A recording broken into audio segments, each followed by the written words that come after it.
What up, everybody? You're now tuned into Candid Conversations. I'm your host, Brandon Lampley, back today with another live stream, man. I told y'all I was going to be back. I know y'all, I say that all the time, and then you be like, man, this dude ain't did a second live this week. He be doing one live, and he lead going on about his business. But I told y'all I'm back this week, and I got a special guest today, man. Introduce yourself to the people, sir. Yes, sir. So my name is Bobby G.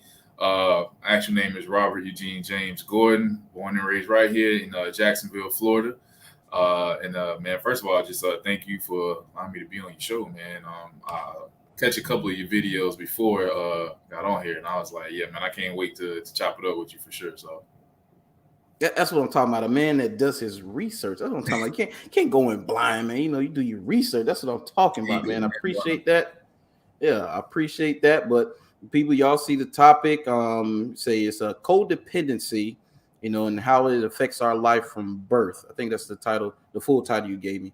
But yeah, man. When you sent it to me, I said, man, this is a good one. I've heard people talk about it, but I haven't seen many people go in depth on it and really talk about it as much. Few here and there, but not as much. But I think it's a heavy topic, especially in the Black community, because that's pretty much what we have: codependent relationships, up and down.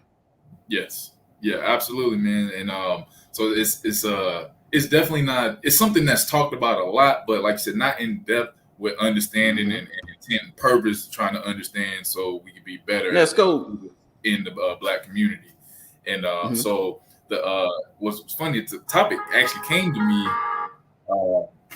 I was talking to a friend of mine one day, and she was sharing some stuff with me, and I was like, she was saying how people just frown upon being codependent, and it honestly it made me think about something. Like, yes, an unhealthy codependent relationship with somebody, yeah, that's definitely bad. But when you really think about where it starts from, a lot of people don't understand that starts from home. That really starts from home. From the time you are born into this world, we have all depended on somebody to help raise us, unless you absolutely had nobody. But even then, even if you go to foster care or whatever, any type of adoption, you'd have to depend on somebody to survive, to make it to adulthood at that point. So people don't understand that we're bred to be codependent, while in the midst of that have to learn how to not depend on people solely because you've had to do that your whole life. So it's a bit of a switch and a transition. And specifically in the Black community, one of the main things I always hear, I have a lot of female friends that I talk to about things, kind of help me keep myself together as a young brother out here for sure. And one of the main things that always comes up is, most women don't want a codependent man. Because it just breeds unhealthy habits, and I'm like, okay, I get that. Truth. Where does it come from though? If you can't address where something comes from, where it begins, and where it started, how it started, it's really hard to say, oh, I'm gonna change this, or I'm gonna be better. It's like, but you don't know what you have to do to make it better. So, I was reading a couple of things about codependency and everything. And even in my own personal life, I can honestly say, as a brother, I have been codependent on, relationships and things like that in the past. And what helped me realize, one, that it's unhealthy is, well, the relationship normally ends at some point. Somebody be like, no, I just can't take this no more type thing. But what made me look further into it and want to change that was just I became a father. I honestly became a father, and as I'm watching my son depend on me and his mom for things, it's got my brain thinking like, one day I'm gonna have to teach him how not to depend on anybody for anything and get it off the strength of his own. And I think that's where a lot of times it lacks in that it's not taught that, because one, a lot of us didn't grow up with fathers in the household. That plays, we can't ignore that. That plays a major part in that. So I'm gonna bring. I got a point about that, so we don't. Go ahead. Go ahead. Oh, okay. Well, you go ahead, and then we're gonna go. Okay. Well, I'll go. So with son husbands, have you ever heard of son husbands? Son husbands. I've never heard the term, but I already understand what it means. You know what I'm talking about. So Yeah. if you were born to a single mother household, most likely you were or currently are a son husband. Because, like you said, where does that codependency come from? It comes from fathers not being in the home and our mothers make having us replace the man in her life. So moms, a single mom, especially got multiple kids, she's out, she's earning, she got to go work, she got to provide, she got to protect, she got to play a dual role. Whether Right. it's whether she did on her when it's on her own volition, or whether she ran your dad away, don't matter. Whatever it is, she's single, she's taking care of you, and now what it is she's using you to replace that masculine energy, and she's using and it's nothing malicious. So I Right. don't want anybody to get that misconstrued. It's nothing malicious. Like a lot of things I notice what women do is not a lot of it is not malicious or necessarily intentional. You do a lot of things subconsciously because when they go, well, what did I do? They're being serious. They're not Yeah. playing. They're dead serious. Like they don't know. So with the mom though, when she replaces you with replaces the man in her life with you get a codependent relationship. And so like even with me, I took on the role of being basically a dad to my younger siblings and being the man of the house. And on the surface it seemed like, oh yeah, it's a good thing, you learn how to be a man, but what it does is it that's why especially young black men, you have to cut that umbilical cord from mom at a certain point. I saw a Yes. study, guy was talking about a study, and I don't know if you ever heard about this, and I'm gonna let you go. When you live with women, whether you're married to them in a relationship or family, friends, roommates, your Mm. testosterone drops. Did you know Mm. that? I heard Yeah. about that. I definitely It, heard about that yeah, for sure. your testosterone drops when you do that, and they say it's biological and it's done for a reason. You know, Yeah. because testosterone is that's what makes us want to procreate and spread our seed. So we have somebody that we're providing for, taking care of, living with. It lowers that testosterone, so pretty much you're not out, chasing tail as much. You know what I'm saying? And so this Right. kind of what it's linked to. Some other stuff too. That's one of the main things they talked about. But I'll let you go ahead. Yeah. That kind of sounds like nature's natural. Get out and sit somewhere down. Stop trying to be fast out here in the streets. You Mm-hmm. experiencing that nurturing effect that women have, and like you said, it kind of keeps you from wanting to chase tail and go get it all over the place. So in a sense, it's like it's a good thing.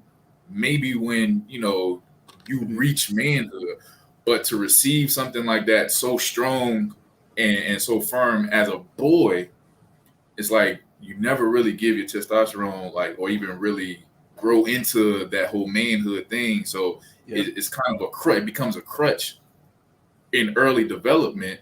And if a mom doesn't know when to cut that cord, because most moms know they have to cut the cord. Like most Mm-hmm. moms know, hey, it's not going to be your little baby forever, but they just Mm-hmm. don't know when to do it. And it's also painful. You got to think Yeah. about they birth us, and now you have to let us go.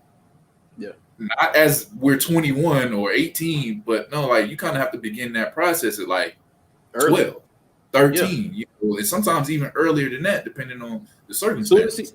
as soon as the boy starts smelling himself, as soon as he gets a little puff in his chest, it's time to Hmm. cut the cord. Yeah, It's time to cut the cord. Yeah. that's Oh yeah. real. Oh yeah. That's real. And a lot of times, uh, moms can start to see that when they put their sons in sports. Yeah. You started because they're around other males, other masculine figures, and they start to naturally like, oh, okay, this is what being a man is like. Okay, I'm smelling myself now. I'm 8. I don't really know what this is for real, but I'm starting to see men do certain things. So when we put our boys in sports, Mm-hmm. that's typically when that really begins. But if some kids don't play sports, some kids Yeah. are in the band and the drawing and things like that. So it's a little harder for moms to see that masculine side of the boy because he's not really displaying it in what his interests are. He's not playing sports. There's nothing really necessarily masculine per se about drawing. You know, it's kind of a unisex thing type thing. Not saying that sports isn't, but you get what I'm saying. It's not overly portrayed as something masculine. So moms a lot of times don't know when to cut that cord because my son's not displaying this now. But now he's 15, and I definitely need to cut the cord. But it's kind of, I won't say it's too late, but now you've already started a habit of a grown man depending on a woman now for the majority of everything that he's going to experience in life. Oh yeah. See, moms coddle their boys, but they raise their daughters. So you talk to girls who grew up in single mother households. A lot of them didn't have great relationships with their mothers. I'm starting to see that. I've talked to a lot of them, and they didn't have great relationships. Once they started to develop, they became a threat. So especially if she got a man in the house that isn't her dad, I've heard girls they leave home early because mom, hey, she has to be able to cook, clean, do all this, and she's like the boys kind of skate. And that's where dad comes in. That's where you need that balance. That's the yin and that yang, light, dark, however you want to say it, quantify it. You need both of those things. Like I feel the effects now still to this day of my dad not being in the house with me every day. Mom is a pat on the back and encouraging words. Dad is a foot in the ass. That's what it is. And that's how it's supposed to be. Had dad been around and been with me every day, because I love my dad to death. I saw him, he got a great relationship with him now. But had he been in the home physically with me every day, there's no telling where this would be today. I'm sure that this will be further along than it is today. You know what I'm saying? Yeah, absolutely. And I see we have somewhat of a similar background because I was raised with just my mom. She raised me and my brother. I'm the oldest of the two of us. And I know my dad, right here in the city, we don't necessarily have the greatest relationship though. So, and truth be told, I always joke with my mom. I'm like, Lord Jesus, I'm so glad I wasn't raised in the house with both of y'all because ain't no telling really how that would turn out for real. Because me and him, we just don't get along like that. So I'm kind of thankful it happened the way it happened. But when I look at certain decisions I made as a grown man, I often think back, if he had been there, I would have had some type of word of wisdom going through certain situations, of course, dealing with the opposite sex, because that's typically where, in my opinion, I feel like that's where a man or a boy needs to be taught the most is going to be about the opposite sex. Everything else in life you're going to experience and it's going to come to you, and you can learn those things. But when it comes to the opposite sex, to me, there has to be some type of guideline leading into that from boy, teenager to now I'm a grown man. Now I don't have to go through this type of healing in my 30s, and now I'm ready for a settled down relationship by the time I'm 40. I've already experienced these things, had these talks in my 20s, late 20s. Now I'm ready to step it up and do what needs to be done. And a lot of times you see that with people getting married in their late 20s or the early 30s and having successful, long-lasting relationships. But that's because a lot of those cases, and I don't know the numbers on it, but I'm pretty sure we took a poll.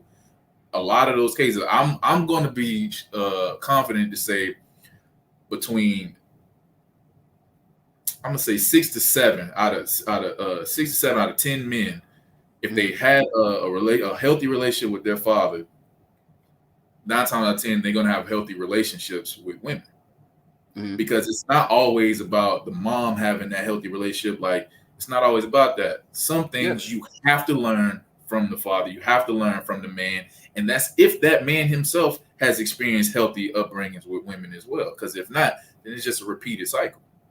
Oh, yeah. You don't ask fish how to catch fish. You ask the fisherman. Dad is the fisherman. And you do need that. Let's get these comments real quick. See, Nesco says, I was a son husband, very hard to shake that feeling of being responsible for others' problems. Being a son husband made me feel like I had to fix others' problems, or it was my response to save them. Wow. That's deep. That right there.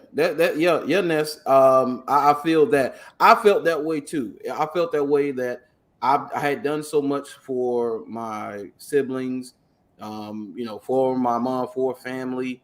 and I pretty much put Brandon on the back burner. And that's not to blame them, because that was a choice that I made, and I have no qualms about it. If I had to do it all over again, tweak some things here and there, but I will always take care of my family, of course. But as I got older, like right now, these years, this is all about Brandon now. I don't care who come in now. It's all about me now. I'm first. That's what it is. Because if I don't prioritize myself, nobody else will. You know what I'm saying? Facts all day, man. See, Pete, what's up, Pete? Appreciate you tuning in. Fix the relationship with Pops. You clean up the future. Speaking from experience. Pete with the bars. Pete with the bars. I like it. Hey, speaking of that, man, and I'm glad Pete said that. I'm doing straight. I ain't gonna give away what my topic is, but it's gonna be centered around fathers. Basically, society has kind of warped our idea on family, parents, relationships. I mean, you name it, social media, you name it, it's kind of warped our reality, right?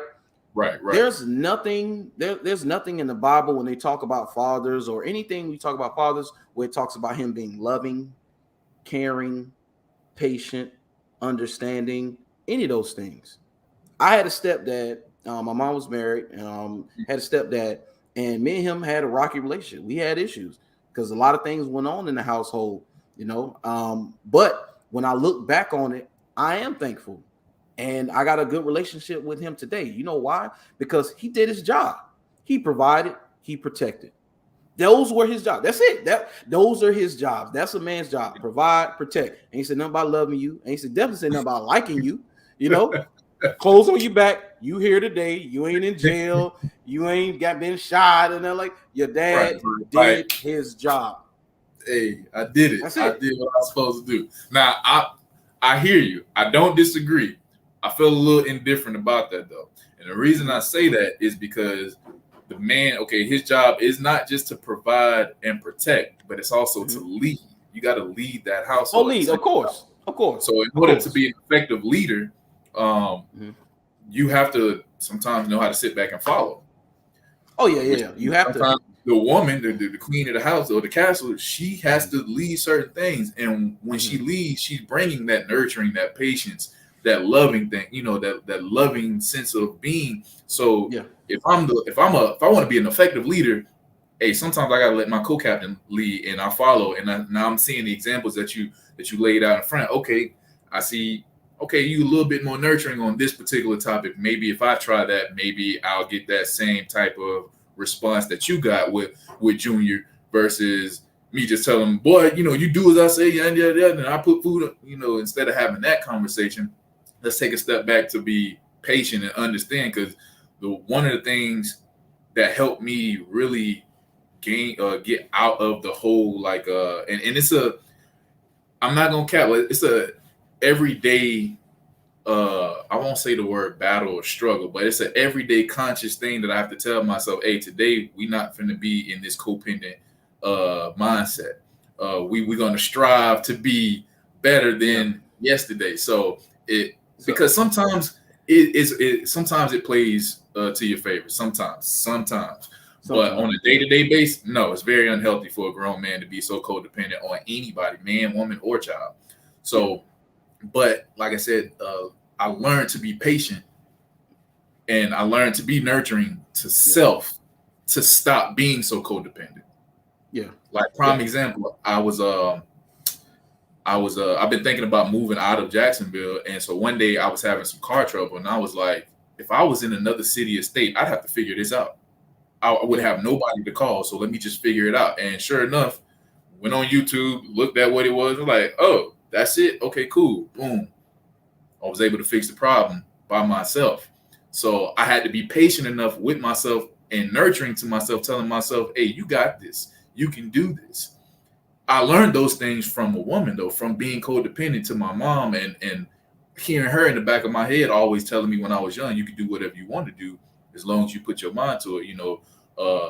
One of the old sayings is, faith with no work is like blasphemy to God almost. So, having that faith, knowing and being patient that I could do this and not be so codependent really helped me lean towards being more independent. So I'm not gonna say that a father's job in the house is just to provide and protect and lead, but with that leading aspect, you have to sometimes adapt to other roles that are not natural for men. Oh, of course, of course, of course. Yeah, you have to lead. Yeah, hey, one of my favorite movies, Drumline. He told him, hey, when he embarrassed his drum major, dude said, the line coach, he said, you have to learn to follow before you can lead, Mr. Miles. Yeah, that's a real thing, and you are correct. I'm glad you said that, because that it is that too. He has to lead the household, but that whole because we especially and it's not the bag on women, but women expect men to be what society has told them we should be, not Mhm. what we really are. And that's the Man. disconnect in our community right now between black men and black women. That's just what that's what it is, Yeah. man. Oh, Yes, and man. what you said before, say it's a struggle. One of my guys I used to watch, Tommy Sotomayor. Tommy Sotomayor used to say, I used to have to get up every day and stomp the bee out me, just stomp my foot and stomp the bee right out me. Oh yeah. Oh, we got some comments, man. Let's get some of these Okay, comments before we okay. continue.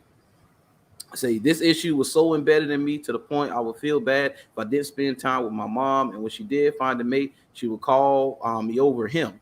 Oh, this issue is highly existing in young men that are the oldest of the siblings without a man consistently in the home. Yeah, yeah, the oldest usually take a hit on this. Yeah, I'm the oldest in the household, and that's what it is. Yeah, this is Yeah. true. I Yeah, still we get got called on to kill lizards in the house. oh man, son, let something go on in the house right now. My mom and sister, Brandon, because my little brother, he be off doing his own thing. So if he Yeah. near, he'll go. But hey, if they can't get him, hey, they'll call me right away, and I'm Oh over yeah. there. You see, Pete Lawson say, "Don't be emotional hoarders. It's okay to move on. Just have to know how to move on. But moving on doesn't mean leaving behind delicate balance." Yep, Mm. man, Pete, Oh, hey, come on, Pete, something. man. Hey, Pete, boy, you on it. You was on it, Yeah, brother. and Respect. Nesco, yeah, hey, they got the bars today. See, Nesco Right. said, getting closer to God helped me break this dangerous cycle, but it took quite some time and being in a dysfunctional, codependent relationship to help me seek the importance of believing in me. Woo! Hey, Man. so real quick, so I told my story already, but 30 years old, when I hit 30 kicked me in the teeth. 30 came to me and said, listen, that you at your mama house, not achieving, not doing anything, you're wasting time. You need to get on it. I'm gonna be 33. Matter of fact, Tuesday. I'll be 33 Tuesday. In Blessings, man. in these last 3 years, appreciate it. In these last 3 years, dude, I've accomplished so much. I've accomplished so much, man. But it took time. I Yeah. really what it is too that internal clock sped up. But sometimes, dude, you get sick and tired of being sick and tired. You know? Man. Boy, look, I'm going to be 33 on November 1st. So Mm-hmm. I'm right there with you. Yeah. Right there with you. Like, man. And for me, it wasn't 30. I think I had my son when he was when I was, I'm talking about when I was 28. So the moment I found that I was gonna be a father, it was like you got 9 months to grow up. And then once he was born, it was like, all right, you got Mm-hmm. 5 years to really like get the rest of yourself together for real. And so Yeah. like this year, from the moment I turned 32 up until literally this moment as we speak now, man, I've gone through so much, so many lessons, so many different changes, and it's like right before 33, I'm at the point now where I think a couple months ago I was kind of like, you know what? Because one of the things I struggled with my codependency was I don't want to word it.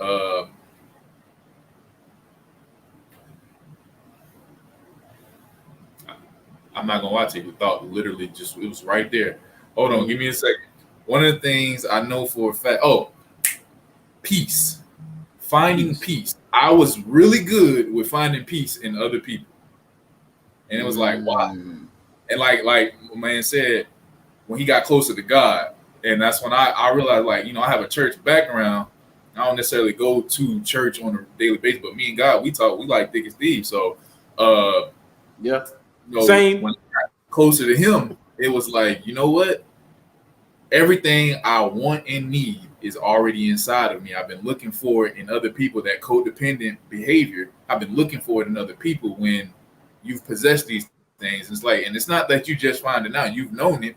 Codependency comes with fear, and I think uh, it might not start that way. It starts from a healthy upbringing. You know, you have to be codependent on mom and dad, but at a certain point, when you understand that you have these traits and these habits and you haven't changed, it's based off fear at that point. You fear being out here on your own, doing your own thing, being by yourself, like really doing the shadow work for real, because that's really what it is. You out in the dark alone, and it's just you and God. And for most brothers, they feel like that's not enough. And it's like, no, King, that is more than enough. All you need in this Yes. world is God.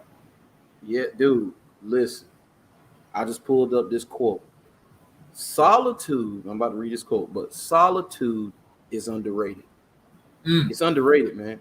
it definitely is. Solitude helped me so much because now that I haven't been in a relationship. It's coming up. I think yeah, this year be 4 years.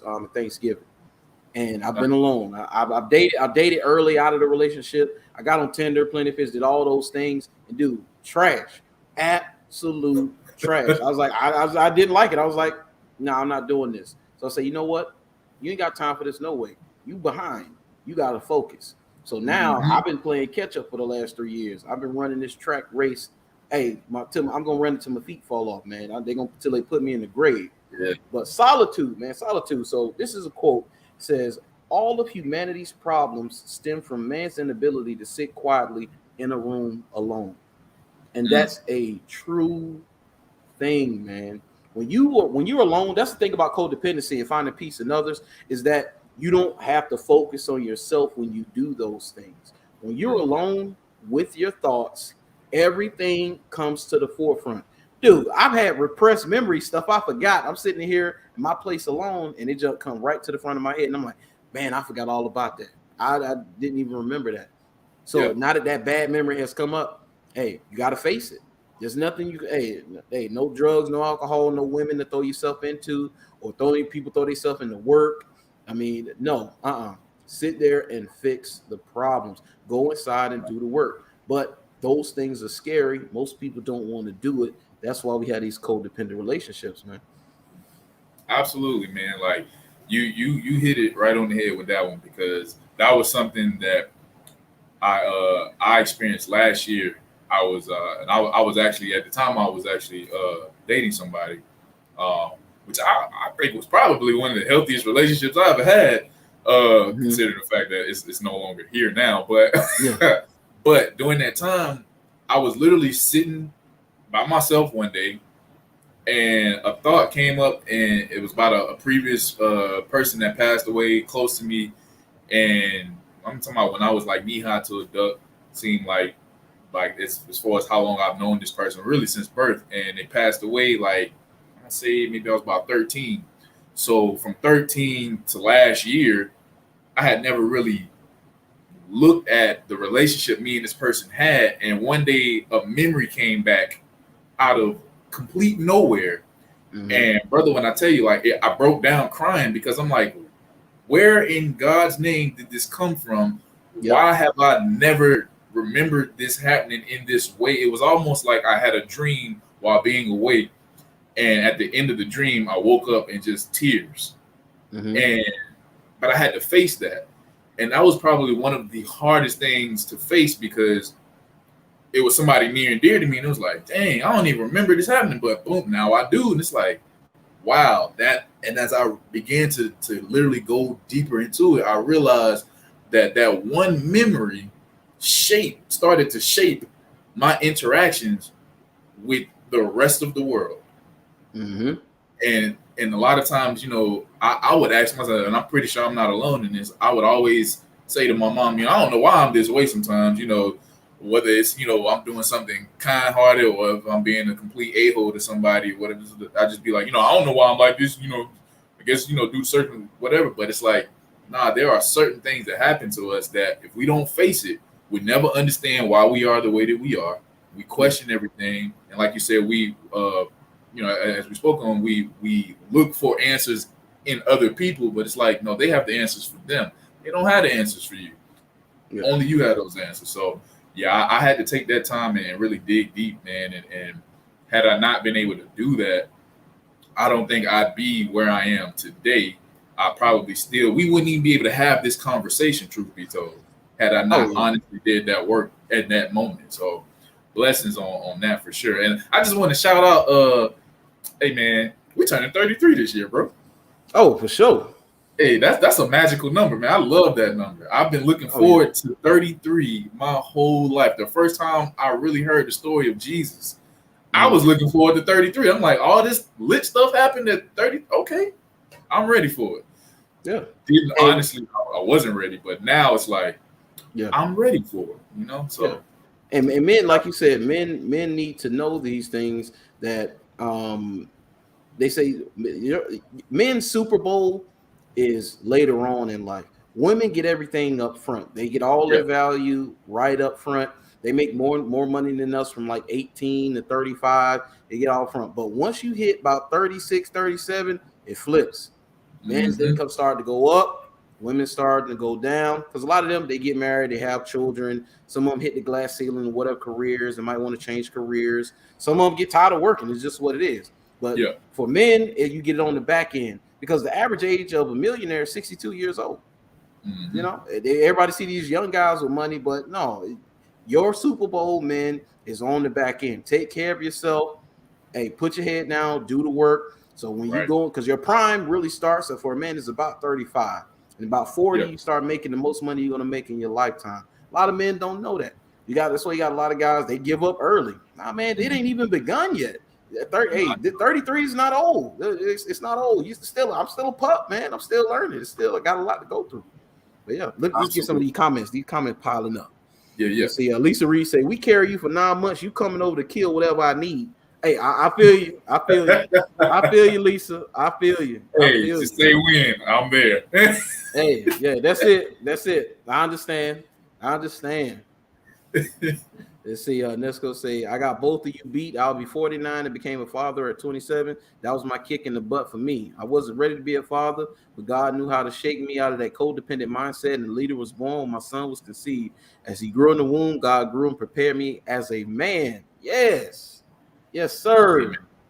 Appreciate that, Ness. See, Jakari, my dude. What's up, man? My wife and kids taught me solitude is okay because I couldn't stand being alone. But now y'all go ahead and do your thing. Just bring me a plate. Yeah. Hey, Jakari, that's big, man. Solitude is great. Like, it's a good thing to be alone. Beautiful. It's beautiful. It's beautiful. Let's see. That might be the new hashtag for next year. Bring me a plate. Oh, that's it. Bring me a plate. I ain't going to the function. Let's see. We all have those triggers. Oh yeah, you always got those things that are just going to trigger you. You say 33 LOL babies. Yeah, we some babies. I know we some babies. Yeah, that's all right though. That's all right. That's all right. That's all right. Like this when I'm 63 too. Hey. I love that. Especially work at a college. Number of young girls there, and so I'll be talking to them and messing with them. I'm like, man, you a jit. You don't know nothing about this. Maybe an old song, or old movie or something, right? And one of the girls, she just asked me one day. She's like, you always talking like that. How old are you? I was like, I'm 32. And all of them mouth open. And I was like, yeah, It's like, I'm 32. She's like, oh my God, I thought you were like 22, maybe 25 at the most, but I thought you were like around my age. It's like, no, babe, no. We don't come from the same place. Yeah, you see this chocolate skin. You got to pay good money to get skin like this. Man, look. What the song said, I woke up like this. I woke up like this. You see, Pete Lawson. See, peace is the hardest thing to get, but can never be brought. Gotta work for it. Oh yeah.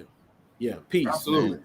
Look, man. Anything that is made eternally by the Creator, you have to work for it. And it's one of those things where it's like it's so hard to obtain, but it's so easy for it to just leave you. But I won't even say leave you. Let me rephrase it. It's so easy for us to give it away. Yeah. Because it never really leaves us. We just choose not to have it in certain moments. I just had a talk with a guy at my job. This literally happened last night. Two guys I work with. One older guy, black guy, a young white guy, and like they just I don't know. I'm standing there and this thing I know they're like in each other's face. Where the older black guy's in his face about something he did or whatever, and I'm kind of like, my name is Ben and I ain't in it because I ain't come here for this. I came to collect the check and go home. And but of course they looking at me because you can kind of be around people can sense like, oh, you the peaceful one in the bunch. That's typically me. Like all my friends or typically the spaces I go in, I'm probably the most peaceful person unless I meet somebody that's like me. So they're coming to me with the situation, and I'm more so. I didn't say anything to the older guy. I said something to the younger guy because I'm like, the older guy, not that I wouldn't want to say something to him because as a brother, I feel like, yeah, I need to check you. But right now, I'm looking at this younger guy having this experience because I can see the look in his eye. Like he didn't say nothing back to the guy, but you can kind of tell like he might meet him outside after work type thing. And so I said something to him because I'm like, I know the older guy not going to take it there for real. But this younger guy who feel like he might have something to prove, he might take it there. So, I said to him, I was like, hey, man, look, his problem that he has with you is his problem. Don't take that on. Don't let that disturb your peace. Don't give your peace away because he got a problem with you. Let him have that problem. As long as he don't put hands, it's cool. But so when I said that, it's funny, he was like, man, you know what? I'm glad I talked to you, man. He was like, man, this is why I like talking to older people. And I'm thinking to myself, bro, I'm not even old. Like, I'm older than you, but I'm like, bro, I'm still young, man. Like, yeah. Well, they call it that's dad energy. A lot of them talk about that's dad energy. People say I got that because they always say I got the soul of an old man, so I have that dad energy. And also that's one thing too. The young men need direction, man. I think at no time in history have young men been so lost than we are today, because we're in a time where, you could see it straight in front of your face, but you could not know what it is exactly today. You don't know. Right. And then two, Dave Chappelle. I love Dave Chappelle. Probably one of the greatest stand-up comedians to ever live, if not the greatest. He talks about it. He said that for young people today, he said he talked about back in the day when the Challenger blew up. And national tragedy, everybody on board, presumed dead. He said, but for kids today, the Challenger blows up every single day. He said, how can you get over one tragedy when another one happens? You got this cop shooting, you got this school shooting, you got now we got what's going on in Afghanistan. Hey, we got the pandemic. Like at a certain point, I know the young kids are like, they just don't care. Like you check out. Man, look, we are so desensitized to trauma. It is ridiculous. The amount of trauma that we intake on not even just a day-to-day basis, but a minute by minute, like it's so much trauma. Trauma from the littlest thing of stomping your toe to you turn the news on, another black man's been shot, killed by the very people that's supposed to be protecting us. So and I honestly, because of the era that we live in, you can see the trauma more often now. It's promoted on our phone. Like we carry these things around every day. So we're carrying devices that show us trauma every single day. And we're choosing to look at that trauma every single day. But it's almost like you can't really escape it now. Like beforehand, like I'm glad we're part of the last era to really honestly go outside and play. Yeah. Like for real, like no cell phones. I remember my mom had a pager and she thought she was hot stuff. Now if you catch somebody with a pager, it's like, bro, you need to grow up. But but being able to remember a time where there truly was, like when we pass away, the world will shift. Humanity in general will shift because of the things we got to experience last. They're going and don't get me wrong, every generation is going to have that, oh, we experienced this last, but our generation is a very, very vital, important generation for the existence of mankind. And I think when some people say that, they say, to get the big head, oh, we the last of a dying breed, but not even understanding really what they saying for real. Yeah. And I just want to make this point. I know it has nothing to do with codependency, really. I could probably tie it in there somewhere, but I think we are in an era where a couple of things are going on. One, our generation is realizing the superpowers that we actually have and learning how to cultivate it and use them properly so that we can actually make sure that our kids actually have a future and a bright one at that. So we in that era. We're in the era of the black woman right now.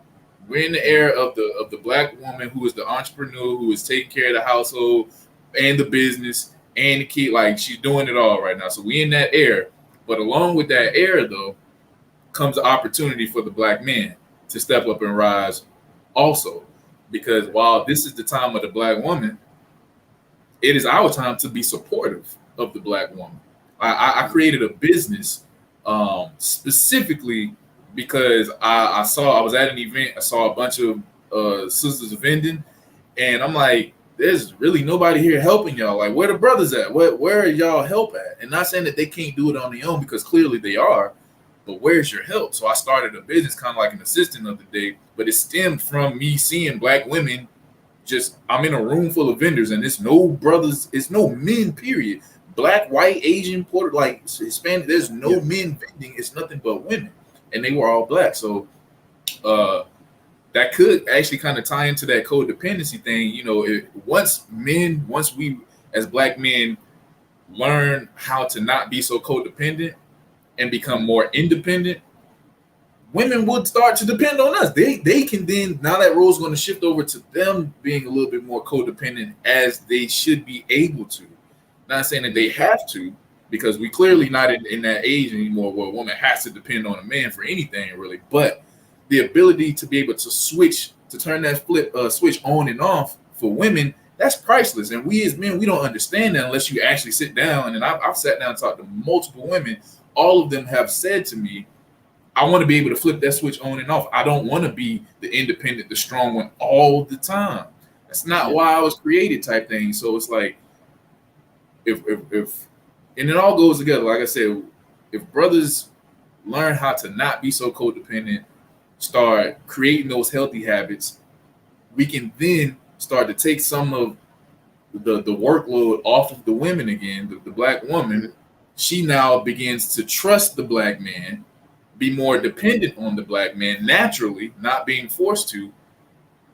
And that is literally how the black man rises again and becomes the staple of mankind once again, because I'm a firm believer that we all started from Africa, right? Like that's a known fact at this point. There's science to back that. There's ideas and theories that everything leads back to Africa. So if everything started from the dark man, the black man, then we already know that we stand above the rest. But we haven't been, and it has been the man. I'm going on a tangent, but these thoughts just coming to my head. So forgive me. Don't worry, because I'm ready to rebuttal you on some. Okay, yeah. I'm gonna say this, and then I'm gonna definitely because I definitely want to hear what you have to say. But we're just at a very crucial point where, as a black man, I realize now that the only way for me to get on top is to help the black woman, to be her support system, as she was our support system for generations. It is now time, just like everything, it's a yin and yang. But now it's flipped. Now, I'm not saying roles is flipped. I'm not saying that, hey, I'm finna have my woman taking care of me and I'm in. No, naturally, I still got to go out here and get it. But the role as far as the being able to depend on somebody, to trust somebody, like it's flipped and it's a little off balance. It's kind of like how the world sits on the axis like this. Before it was like this, and now it's kind of like this, and now it's like this kind of thing. But we can't stop here and try to go backwards. We got to kind of keep that thing rolling until we get back on here at this point. So all of that ties together, man, if you ask me. Oh yeah. I'm about to go in a little bit off that right there. Let's get some of these comments and then we'll get back to that. So solitude almost turned me into a pimp when I had my own spot. Oh, see, Ness, Ness, we're talking about healing over here. We're talking about getting your stuff together.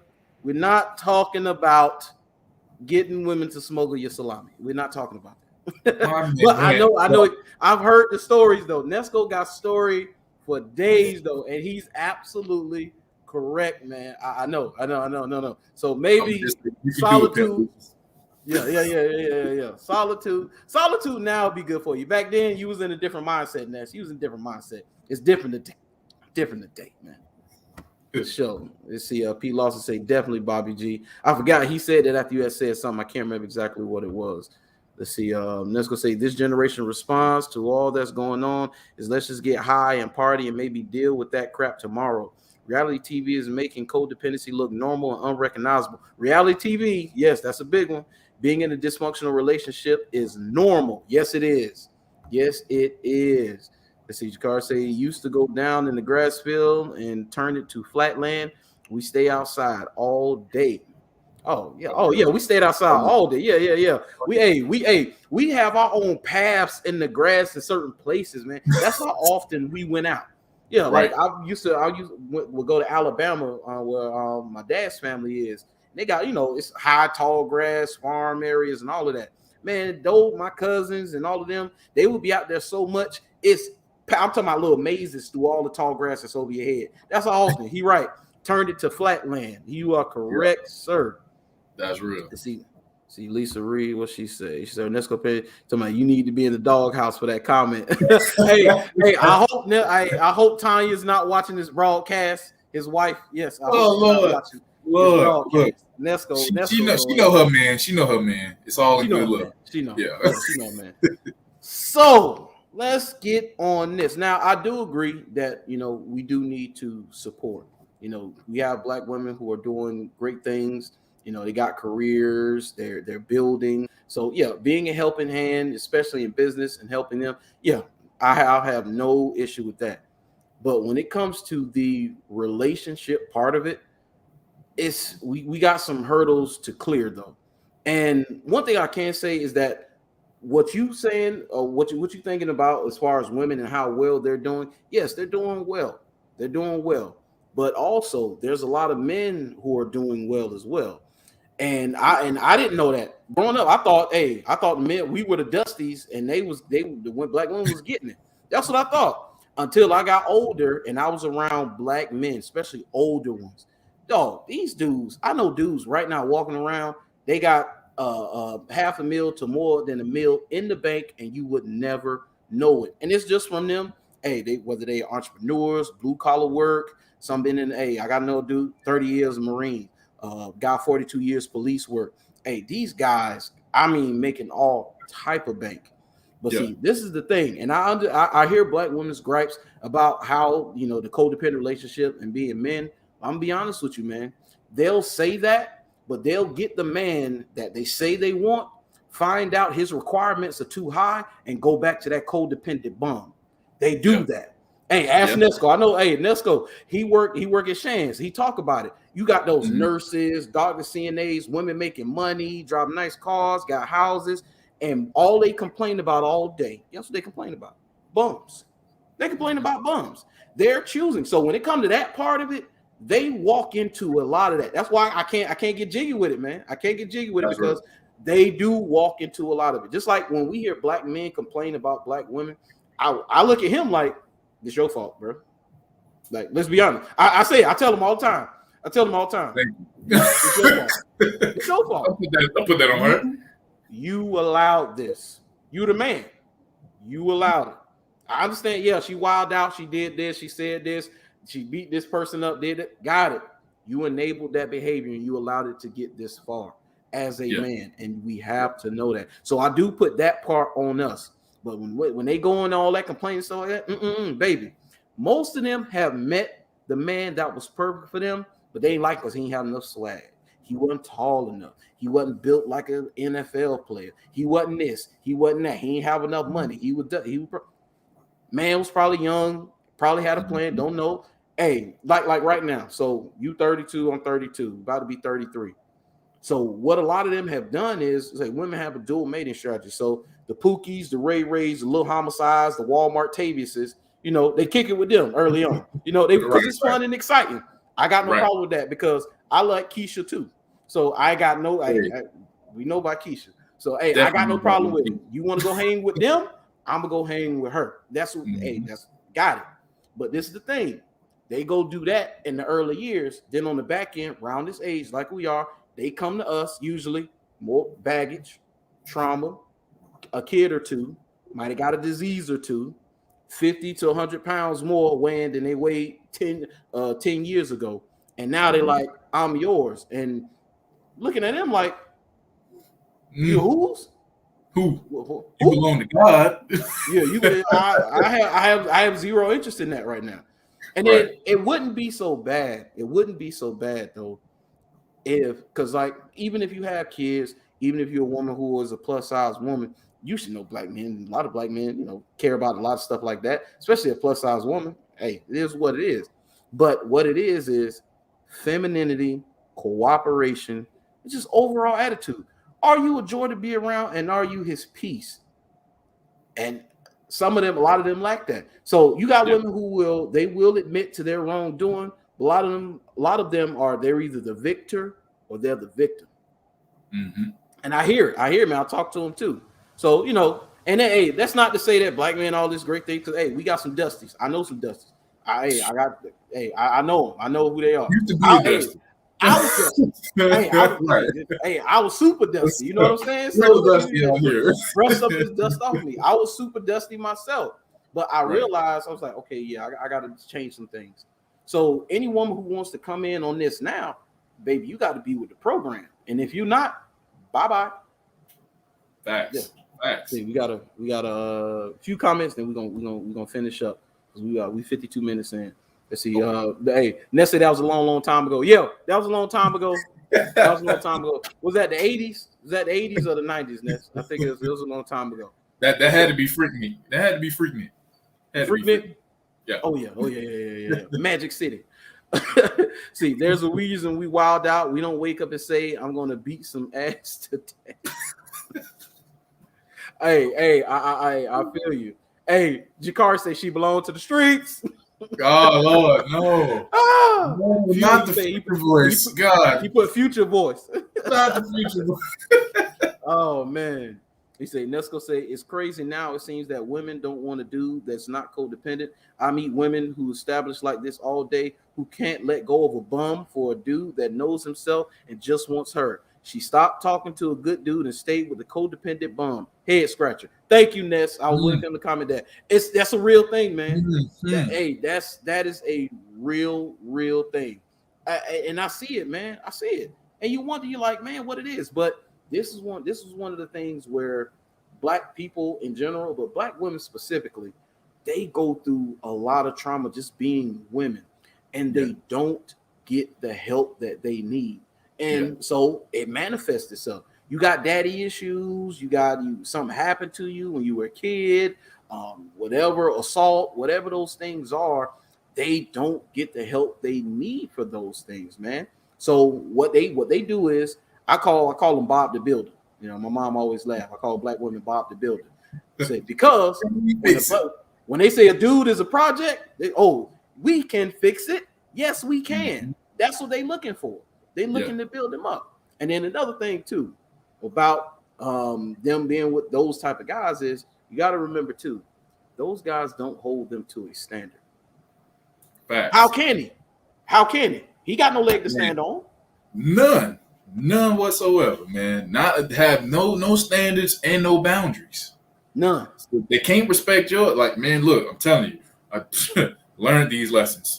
Still making sure that I apply the knowledge learned from the lessons on a daily basis, man. Because it's a transition, but I have faith in the black man as much as I have faith in the black woman that independently, yes, we need to handle these things on our own. But as a community, if we understand that everybody is fighting the same fight, it makes it a little bit easier to understand somebody else's strife or where they come from and the struggles that they might have had or even currently going through. It just makes it easier when one, we can all be honest with ourselves, and then now I can be completely honest with you because I'm not ashamed of whatever it is, whatever traumas I need to overcome, whatever obstacles I need to face, battles I need to win. Like, I'm not afraid of it. I'm not hiding from the truth about it anymore. So now I can look this black woman square in her face, and she wants to talk to me. Hey, look, sweetheart, I'm very flattered. I'm not at that space where I need to be in order to even entertain the thought of being with you because however that conversation goes. But most people can't do that because they just run from it. So, but I think the times are changing for sure. This topic is definitely coming up more, and people are starting to really get with the program. And like I said, as individuals, handle it on your own, but understand when you step out into society, that person is probably going through the same exact thing as you. The trauma might be different. It could be the same incident, but the trauma is going to be different.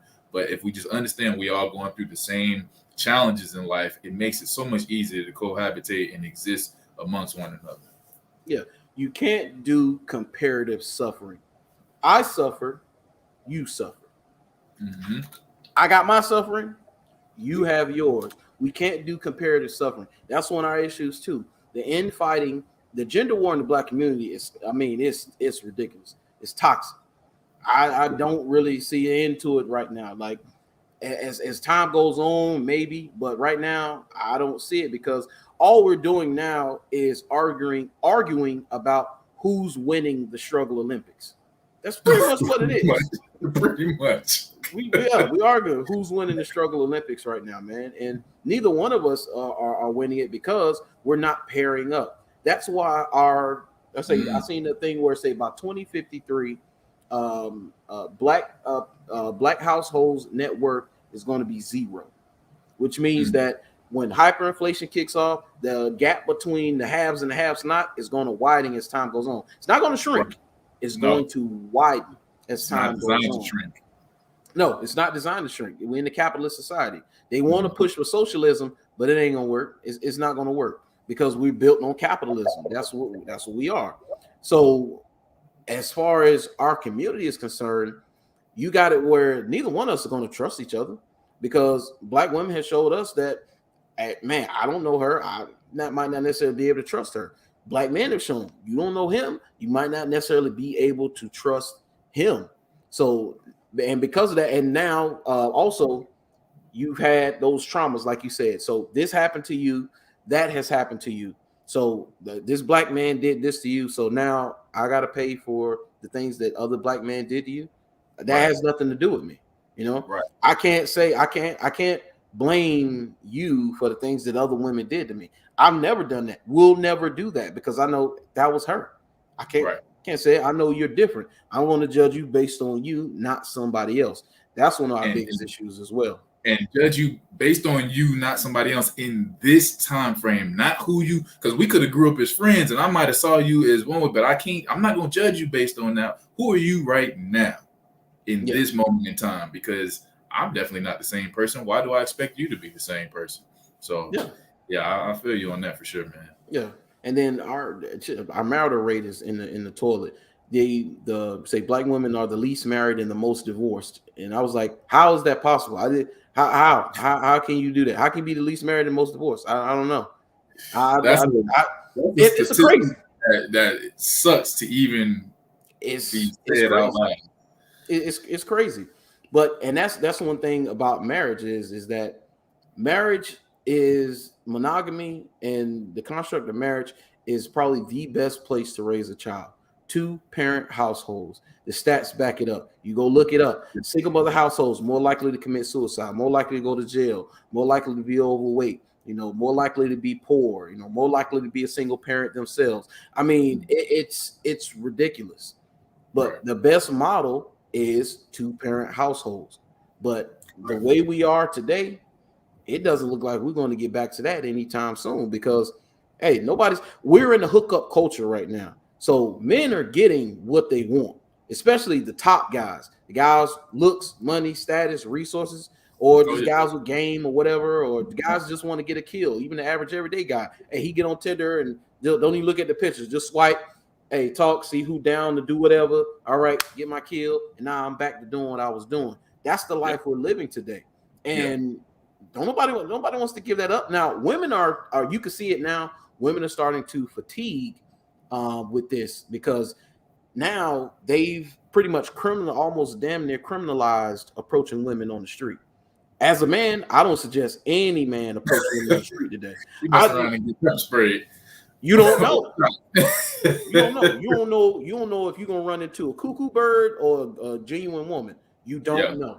It's a roll of the dice. Triggers. There's certain words now that are just thrown around like word vomit, toxic, trigger, trauma.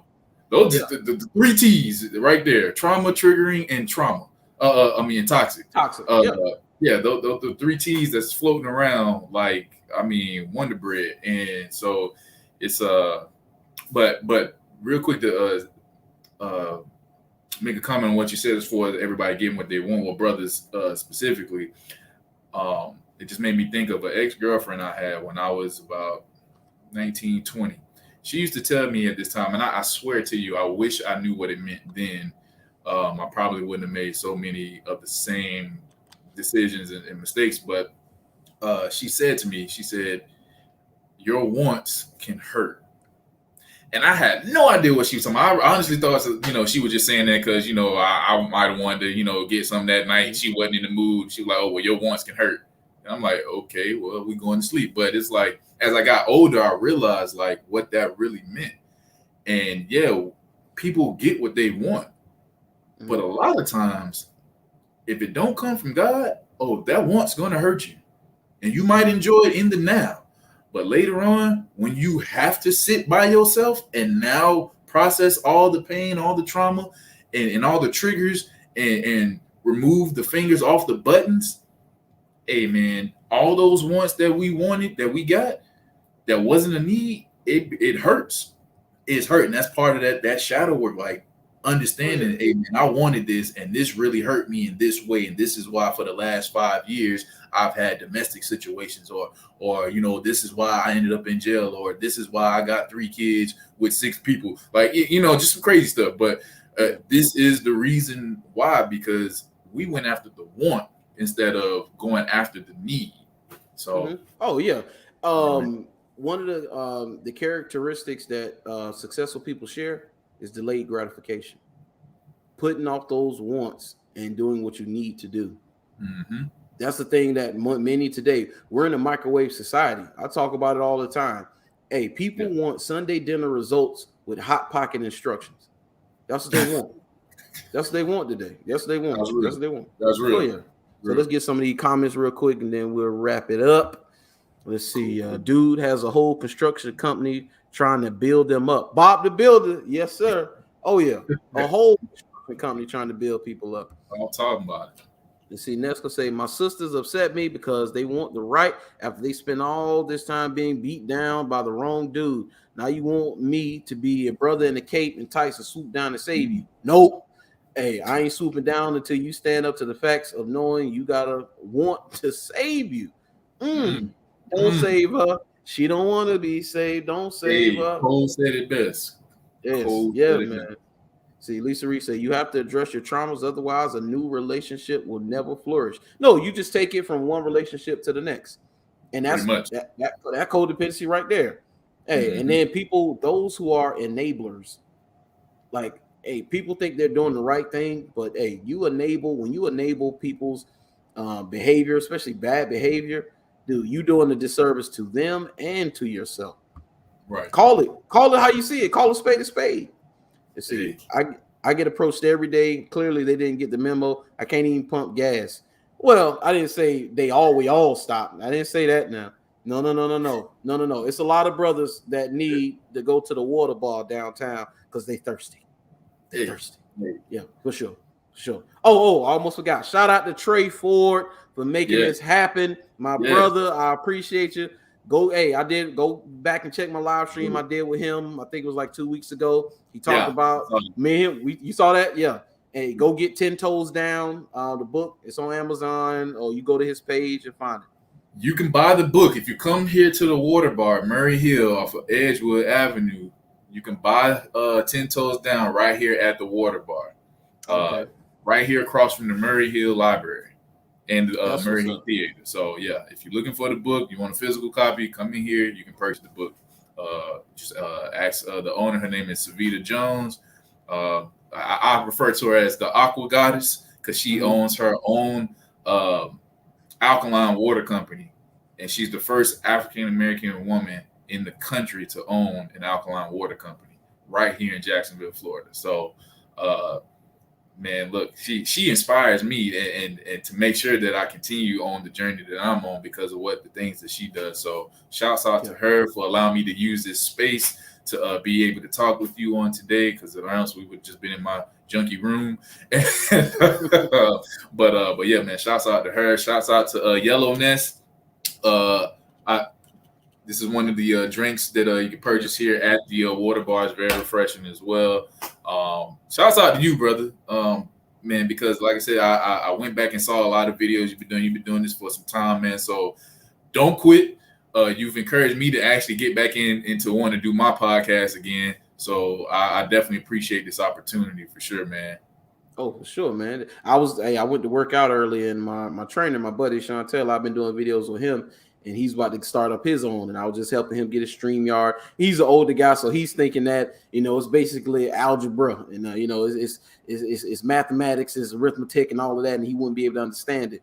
And I showed him. He's like, "Oh, this is simple." I said, "Yeah, man. Hey, get it started, man. Hey, Right. the difference between me and anybody who's watching me is that you're haven't started it.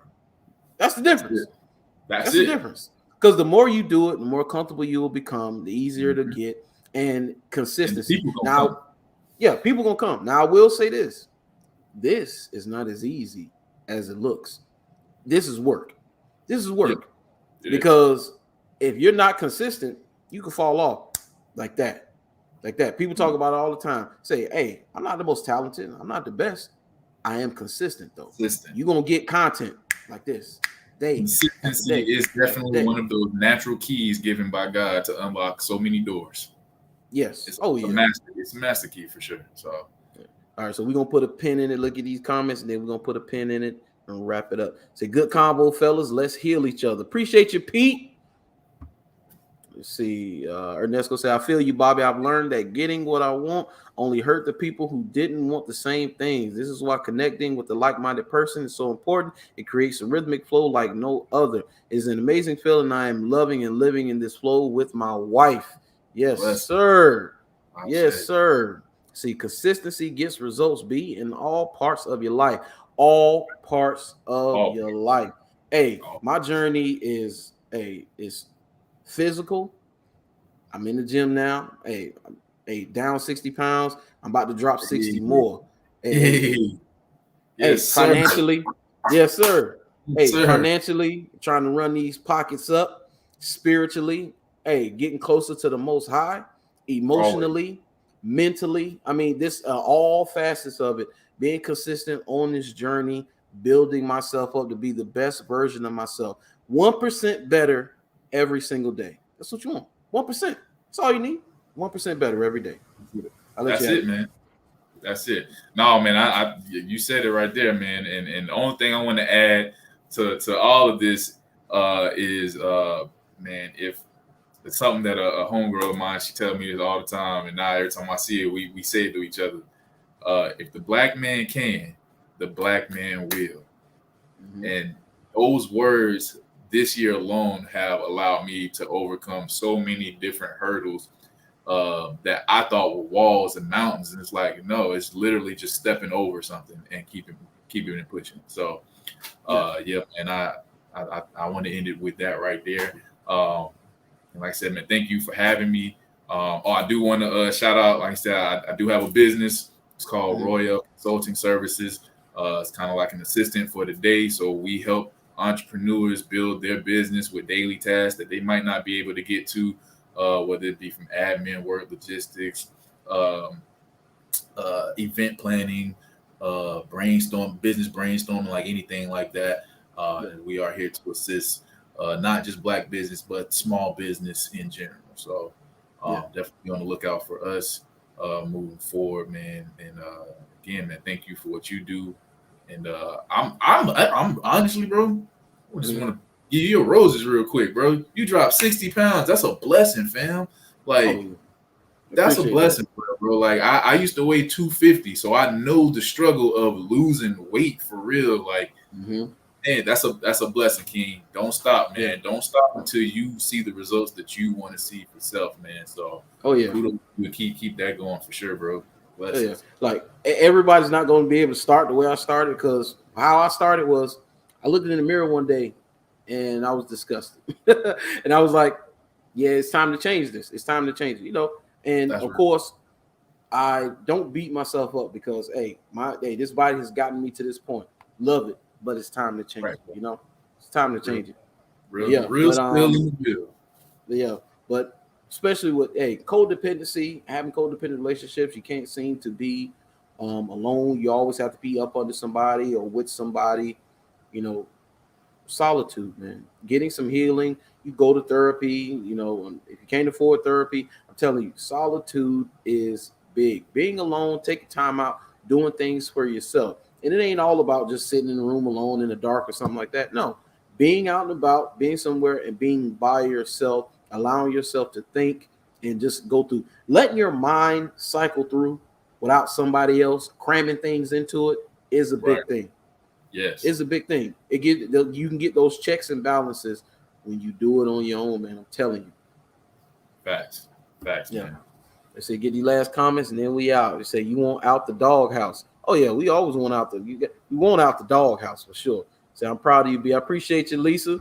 And that's gonna say get it done, big fella. Hey, you already know, man. I'm getting it done, son. Hey, they won't be. Hey, back in high school, they told my boy, you look like Ruben Studdard. They won't be saying that no more, dog. For sure.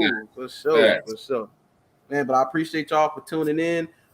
You shout out your business. You got any social media, anything else you want to promote and have them follow? Yeah, you can find me on Facebook. I have my full government name on Facebook, so I'm not hard to find. It's Robert Eugene James Gordon. On Instagram, you can find me on Instagram at the one and only, the number one and only Rob G. And that's all I have right now. I do have a business email, which is Royale. That's ROYALE Consulting Services 21 at gmail.com. For your business needs, or if you have any questions, things like that about business stuff, you can always reach out to me that way. I also do financial services as well, where I sit down with families and I show them the importance of creating generational wealth and things like that too. So you can find me on the social media. You can always reach out and we can schedule a consultation. There it is, man. Set up your consultations. See this last comment, then we say, I'm proud of you, Brandon. I remember when this is what you were doing was just a conversation. Now you're taking off and becoming unstoppable. My chest is stuck out like you're my son. Hey, you play. Hey, it's a lot of men that I'm gonna give the roses to one by one. They helped me get to where I am today, man.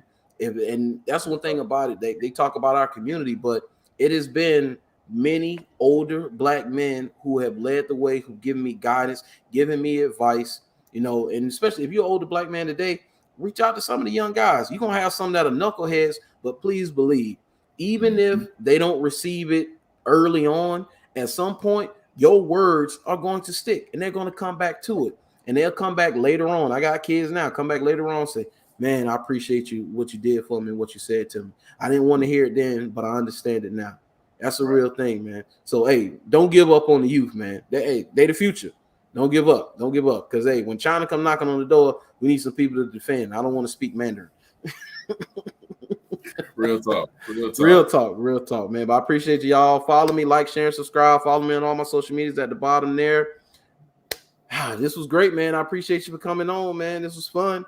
But, absolutely, hey, man. All great things must come to an end, man. I appreciate y'all. But hey, we are out of here. Peace out, y'all.